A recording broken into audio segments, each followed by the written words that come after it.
Have you ever felt like your emotions were just running the show? Like you're just a passenger in your own mind? Well, what if I told you there's an instruction manual for your mind? That's what we're diving into today, using the incredible work of Tabat Movies to really understand the mechanics of our emotions and how we can take back the controls. The book kicks off with this really powerful idea from the poet John Milton, and it just sets the stage perfectly, doesn't it?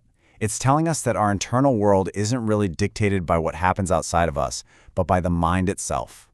We literally have the raw power to create our own personal heaven or our own hell, no matter what our circumstances are. And that's the big question, right? If we've got this incredible power to create joy and peace inside ourselves, why do we get so stuck in these cycles of worry and anger and sadness? Well, the answer isn't that you're failing somehow. It's actually all about understanding our basic programming. And that programming, it's all about one thing, and one thing only: survival. To really get a handle on our emotions, we first have to get familiar with this ancient and sometimes, let's be honest, kind of outdated operating system that's always running in the background. Now this is fascinating. This is the core conflict right here. See, your brain's #1 job isn't to make you happy. Its job is to keep you alive. Happiness is a wonderful bonus, for sure, but when it comes down to it, survival always comes first. And that means your brain is constantly scanning for threats, not for opportunities to feel good. And this right here is the result of that survival-first focus, the negativity bias. Our brains are basically like Velcro for bad experiences and Teflon for the good ones. Maurice uses this great example. An author can get 100 5-star reviews, but that one single 1-star review, that's the one that's going to live rent-free in their head. Why? Because the brain sees that criticism as a potential threat to survival. Okay, so if our brains are hardwired for negativity, are we just doomed to feel bad? Not at all, not even close. The secret is understanding that emotions aren't random. They don't just happen to us. They're created. And once you know the formula, you can start changing the ingredients. And here it is. This is the recipe. Every single powerful emotion you feel, whether it's good or bad, is built from these 3 simple ingredients: interpretation, identification, and repetition. So let's break down what each of these really means. So, first up is interpretation. This is just the story you tell yourself about what's happening. The thing is, nothing has any built-in meaning until we give it one. The event itself is completely neutral. Just like the slide says, rain is just water falling from the sky. It's our interpretation that makes it a good thing for the farmer or a bad thing for the picnicker.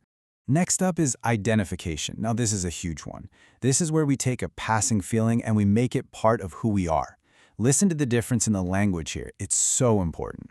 I feel sadness means you're experiencing a temporary state. But when you say, I am sad, you're saying that sadness is you. You've basically fused your identity with the emotion. And finally, we have repetition. This is the engine that makes those emotions so powerful and sticky. By playing that same story over and over in your head, that same interpretation, and identifying with that feeling again and again, you are literally carving a path in your brain, like a river carving a canyon. You're training yourself to have that emotional reaction on autopilot. All right, so we've got the formula. How do we actually use it to our advantage? Well, the first strategy is to go right to the source and tackle that first ingredient head on. It's time to become much more conscious storytellers of our own lives. I mean, look at this. It's such a perfect example. The event is exactly the same for 2 people. Your boss gives you some criticism. But just look at the 2 completely different emotional worlds that are created by the interpretation. One story leads you down a path of fear, of anxiety. The other one, it leads to learning and growth.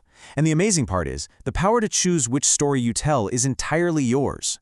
The second big strategy is all about breaking the cycle of those other 2 ingredients, identification and repetition. This is about learning the subtle but absolutely life-changing skill of letting go. This is the core idea right here. Think about it. You are not the storm, you are the sky. Emotions are just like clouds passing through. You are the stable, unchanging awareness that just watches them come and go. When you really get that, it creates this little bit of space. And in that space, there is so much freedom. So how do you actually do this? Maurice offers this incredibly simple process. When you feel a negative emotion creeping in, don't fight it, just acknowledge it. Ah, there's that feeling. Then you just gently ask yourself these 3 questions. The simple act of asking starts to loosen the emotion's grip on you, and answering now is a conscious decision to release it. And listen, you might have to do it a bunch of times, and that is totally okay. So, to bring it all home, let's just recap. First, remember your brain's default setting is survival mode, which means it's naturally wired to look for the negative. But, and this is a big but, you can override it. Second, all of those powerful emotions are created by that simple formula: interpretation plus identification plus repetition. And that means you have two major points of control. You can change your story, and you can practice letting go. And you know, ultimately, this is what it all comes down to. Your emotions aren't your enemy. They're actually more like a guidance system.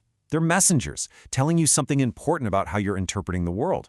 So the only real question left is, are you ready to stop shooting the messenger and actually start listening to the message?